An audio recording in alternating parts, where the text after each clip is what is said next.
The Project Implementation Committee Umtongsyiem-Umjilieng and Mylliem RIDF 26 in collaboration with the Office of the Divisional Soil and Water Conservation Officer, Shillong Territorial Division East Khasi Hills District held the Farmers Awareness Capacity Building and Training Program at Madan Mylliem on the 24th of May 2022. The Minister of Soil and Water Conservation and also local MLA Hamletson Dohling graced the occasion as chief guest.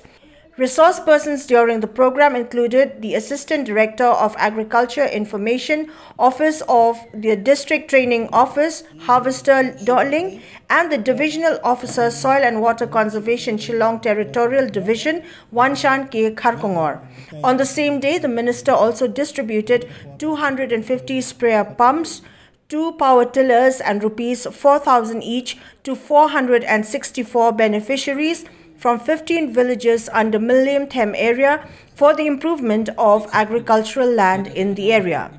Addressing the gathering, Hamletson Dohling lauded the efforts of the Project Implementation Committee and others involved in organizing the program to enhance productivity of farmers in the area. While informing farmers of the various schemes that are available to them, Dohling urged upon each one to take advantage of such programs so as to enable them to implement the knowledge and information received during training.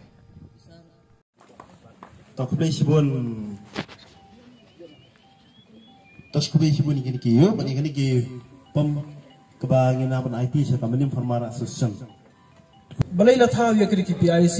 dari kata Project Implementation Committee jogri Umtongsyiem kada kurang hadian bangla shimti kom minister beri banpay ya kasal of water conservation ngala persyang ban pio scheme napo kasal department nam ta jog pi ba naure kum ki ba apile ban kan mau kum ginong rap hamtam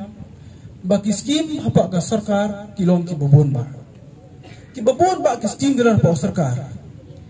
hendai ki scheme ba ya kimon hi kum to sikshno ki scheme babon kimon hi kum to sikshno dei bandan unong pay unong bodin unong tristom ban penyo yer ki scheme nam ta bi ka ba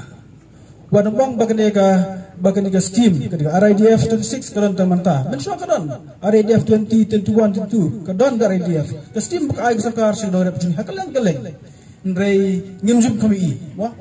dan rei lengbak jeng persang jawa MLA jongpi bat penyo ya ka scheme nam ta pi pa nore mandi ladep bat penyo magani 2 crore bat mata sa crore inang ya ban penyo ya ki project nam ta ki jongpi long rep hakani ka thai billion hi bro awi ti kani ka scheme soil ngan thi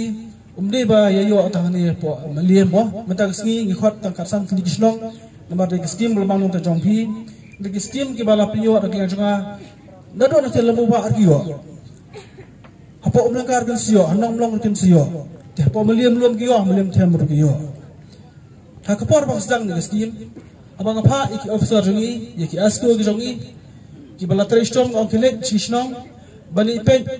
hanu dan kam ban thau chekdam hanu dan kam ban thau ki nala burung hanu dan kam ban thau ki jingking hanu dan kam ban penkiar ni penteksual ban penkiar ki penthor ki jongpi ki ba atwa ma